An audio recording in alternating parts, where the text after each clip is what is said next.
北海世家，北海，这里怕早已是血腥。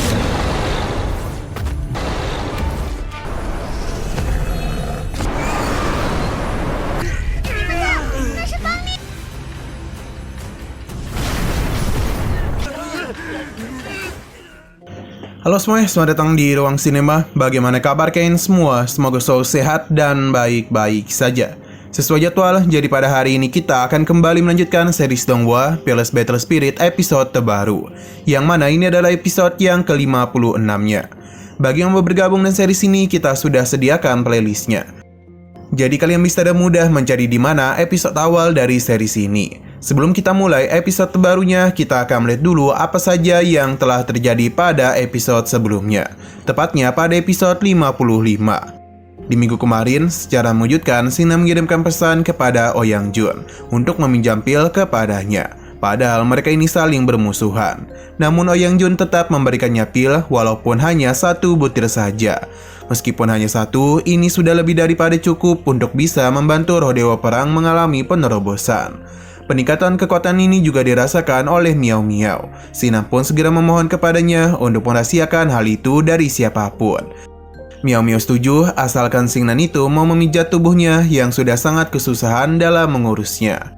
Di sisi lain, ayang Xiao Qianzu ternyata masih belum pulih. Jadi Xiao Leng dan juga Chu Yun mencoba untuk membantunya.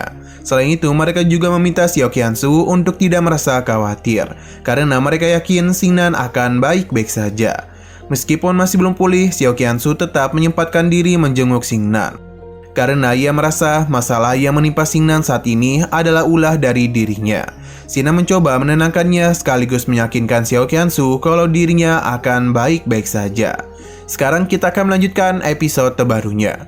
Di sini Xingnan terkejut terhadap misi tingkat surgawi, yakni mengalahkan dinasti Xiao dan menghentikan pengepungan di kota Linshui yang merupakan tempat kelahiran dari Xingnan. Xiao berpindah ke kota Linshui, yang mana saat ini terlihat kalau ada begitu banyak monster yang melakukan penyerangan kepada kota.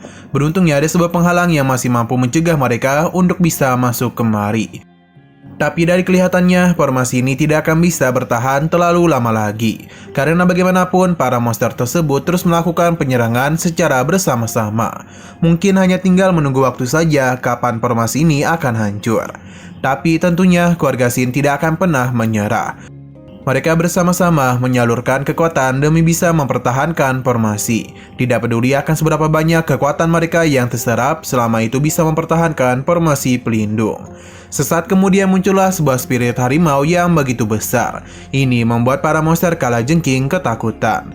Tidak berhenti sampai di situ saja, spirit berbentuk kendi juga muncul, yang menyerap beberapa monster ke dalamnya.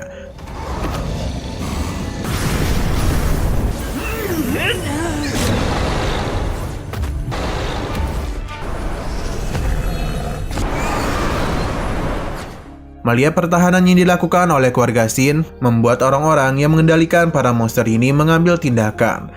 Suara gendang yang mereka mainkan telah membuat para monster itu kembali berani melakukan penyerangan.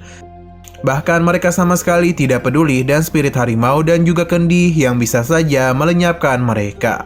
Dan jumlah sebanyak ini, maka kedua spirit itu pun tidak bisa bertahan terlalu lama. Keluarga Xin pun sadar kalau para monster itu sepertinya telah dikendalikan melalui sebuah metode ritual. Tetua keempat tahu betul kalau satu-satunya keluarga yang bisa mengendalikan monster sekuat ini adalah keluarga Kaisar Baihe saja. Keluarga ini sudah terkenal dan kebengisan dan juga kekejaman mereka. Jika bukan karena formasi pertahanan dari Sekte Xuanling, mungkin pertumpahan darah sudah terjadi sejak tadi. Hanya saja mereka penasaran bagaimana bisa keluarga Baiheng datang kemari. Padahal jarak di antara mereka cukup jauh dan juga jalannya cukup sulit.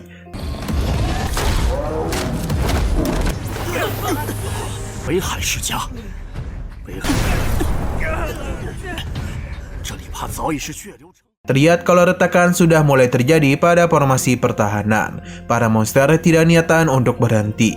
Salah satu utusan memberikan selamat kepada tuannya, karena sebentar lagi mereka akan menjadi penguasa kota Linshui. Pria botak ini sudah sangat lama menantikan semua ini, karena bagaimanapun keluarga Baihe sudah lama tinggal di hutan.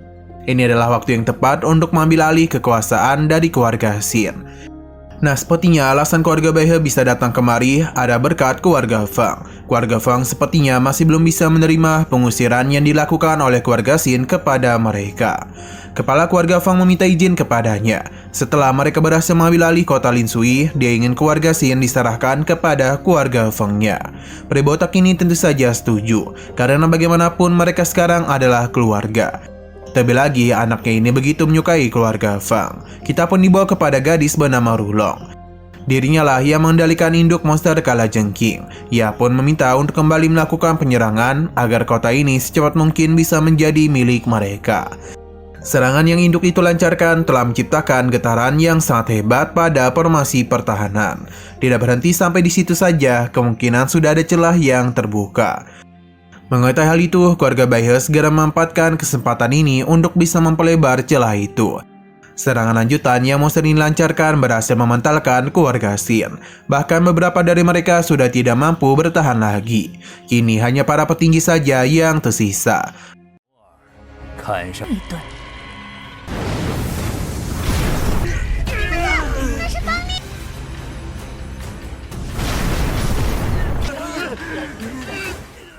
Namun dan jumlah yang hanya sedikit, maka akan sulit untuk bisa mempertahankan formasi pertahanan.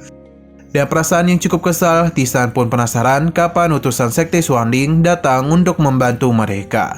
Karena jika terus seperti ini, maka hanya tinggal menunggu waktu saja kota Lin Sui jatuh ke tangan keluarga Baihe. Ketakutan yang ia katakan sepertinya akan terjadi, karena celah besar sudah terbentuk. Ini pun membuat para petinggi keluarga Xin sudah tidak bisa bertahan lagi. Beberapa dari mereka bahkan mulai pasrah, karena perjuangan mereka dalam melindungi kota Lin Sui harus berakhir sampai di sini saja. Kini yang bertahan hanyalah Xin Tihbe dan Xin Tian saja.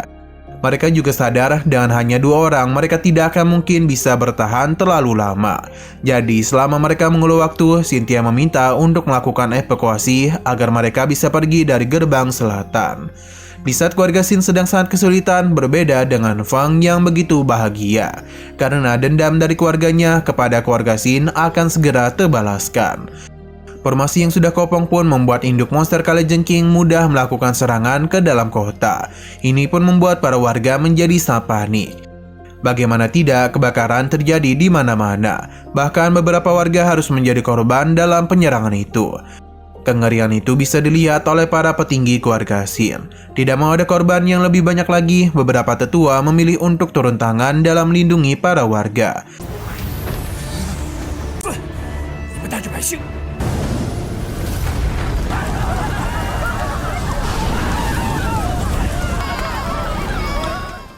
Sampai akhirnya formasi ini pun benar-benar hancur, yang membuat pasukan Baihe bisa dengan mudah menyerang kota. Walaupun kondisi sudah seperti ini, tapi Xin Tian tidaklah menyerah.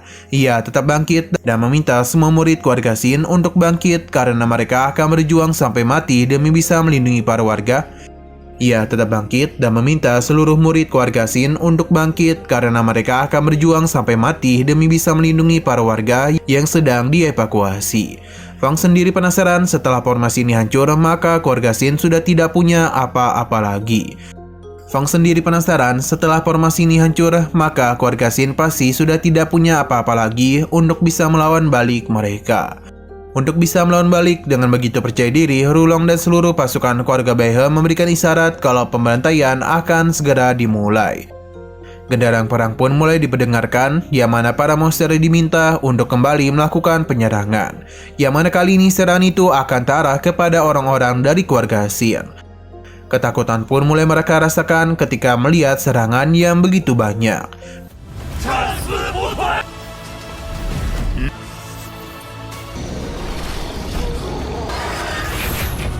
Serangan yang begitu melimpah diarahkan kepada keluarga Xin.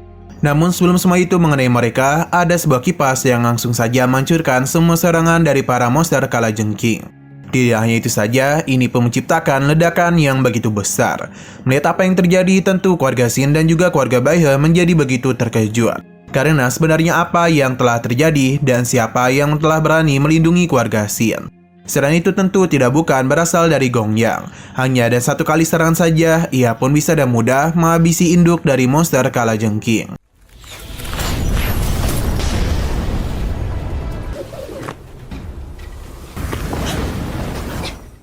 Tindakannya membuat kepala keluarga Feng ketakutan.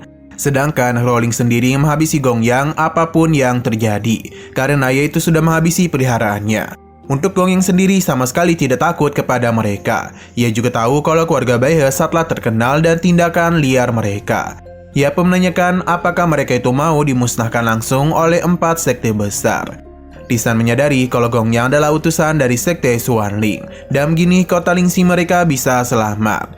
Melihat dia yang bisa menghabisi induk kalajengking hanya dalam 1 pukulan saja, membuat Xingtian yakin Gong Yang sudah berada di puncak Rajau. Gong Yang mencoba memberikan kesempatan agar keluarga Bai He bisa mundur. Akan tetapi kesempatan yang ia berikan itu ditolak mentah-mentah. Bahkan mereka menganggap remeh kekuatan dari Gong Yang. Kepala keluarga Bai He pun langsung saja melancarkan serangan kepadanya. Tentu Gong Yang tidak akan berdiam diri saja. Ia pun membentuk pertahanan yang bisa menghentikan serangan dari kepala keluarga Bai He. Serangannya pun bisa dan mudah ditahan oleh Bai He, bahkan juga bisa dan mudah ia hancurkan.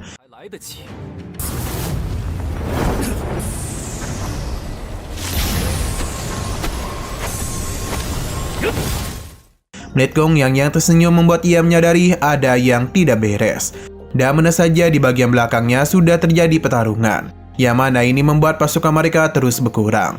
Itu tidak bukan adalah ulah dari Miao Miao yang sedang bersenang-senang. Tidak lupa Xingnan juga ikut bersenang-senang bersamanya.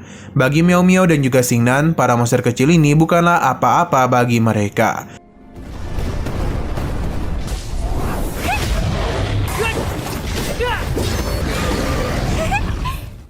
Dari kejauhan itu, Tisan meminta yang lainnya untuk melihat kalau tuan muda mereka juga terlibat dalam pertarungan itu. Hal ini pun membuat mereka menjadi begitu senang karena pada akhirnya Xingnan telah kembali ke kota Lin Sui untuk menyelamatkan mereka. Xingtian tentu merasa bangga dan pencapaian yang telah anaknya dapatkan. Untuk kepala keluarga Xing sendiri menjadi begitu marah karena Gong Yang telah mempermainkan dirinya. Ia pun berjanji akan menghabisinya terlebih dahulu. Ketika pertarungan hendak terjadi di antara mereka, Miao Miao pun mengambil alih pertarungan karena ialah yang akan mengalahkan kepala keluarga Bai He. Ini pun membuatnya terpental. Bagi Miao Miao, kekuatannya itu bukanlah apa-apa. Bahkan dirinya menganggap kepala keluarga Bai He sebagai bawang. Perkataan itu semakin membuatnya marah. Kini mereka pun mulai berkumpul. Kepala keluarga Feng memberitahu kalau pria satunya bernama Xingnan, dan ia juga adalah putra dari kepala keluarga Xin saat ini. Wajar mengapa kepala keluarga Feng begitu membencinya, karena ulah Xingnan keluarganya dikeluarkan dari kota Lin Sui dan juga dipermalukan di hadapan begitu banyak orang. Padahal jika diingat-ingat, keluarga Feng yang pertama kali membuat onar. Lanjut, kepala keluarga Bai He akan bertarung dengan serius. Ia meminta untuk tidak menyalahkan dirinya jika dia bersikap kejam kepada orang-orang itu. Miao Miao sama sekali tidak mempedulikan perkataannya. Selain itu, apakah kepala keluarga Bai He memiliki kemampuan untuk berbicara seperti itu kepadanya? Saat itu juga, kepala keluarga Bai He menyiapkan serangan untuk menghabisinya. Alih-alih menghindari serangan itu, Miao Miao justru dan santunya menerima serangan yang dia berikan. 就这么点， 他就算化作灰烬， 辣手摧花也要。 Entah apa yang terjadi kepada Miao Miao, tapi keluarga Bai He meyakini kalau ia sudah menjadi abu. Serangan pun kembali mereka lanjutkan dan mengirim begitu banyak monster kalajengking. Hanya saja tindakan yang mereka ambil itu adalah kesalahan yang besar, karena dan berkumpulnya para monster itu akan mempermudah Xingnan dan juga Gong Yang dalam menghabisi para monster kalajengking. Dan benar saja para monster itu dikalahkan dengan begitu cepat. Lagi dan lagi kekuatan yang Xingnan tunjukkan membuat mereka tercengang.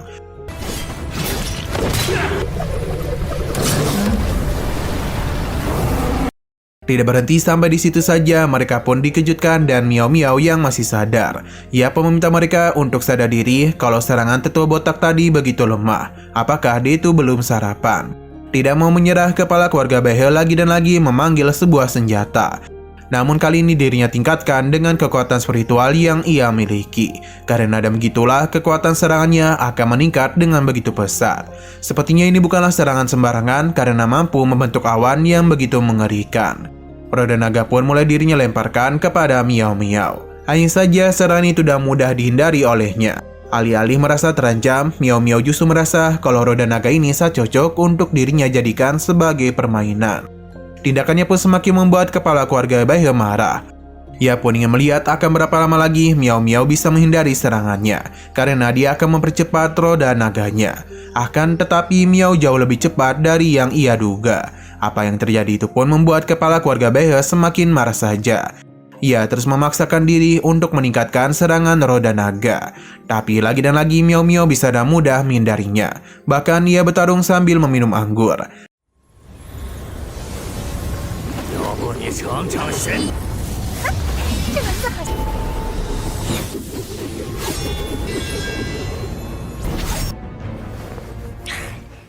Di sisi lain, Gong Yang dan juga Xing Nan terus menghabisi para monster kalajengking. Ini pun membuat Rulong menjadi begitu marah dan langsung saja memberikan serangan balasan kepada mereka. Ia memberikan perintah kepada para monster untuk menjadi lebih buas. Apa yang Rulong lakukan sepertinya berhasil karena Gong Yang dan Xing Nan dan mudah dipojokkan. Akan tetapi lagi seru-serunya, episodenya ini malah bersambung. Oke, sekian dulu pada video kali ini. Untuk video selanjutnya akan segera hadir. Jadi bagi kalian yang ingin mengikuti series ini, langsung saja klik subscribe dan aktifkan loncengnya. Terima kasih yang sudah menonton video sampai habis. Jika kalian suka pada video ini, klik like dan share ke teman-teman kalian tentang channel ini. Dan ditunggu aja kelanjutannya. Oke, sampai jumpa di video selanjutnya.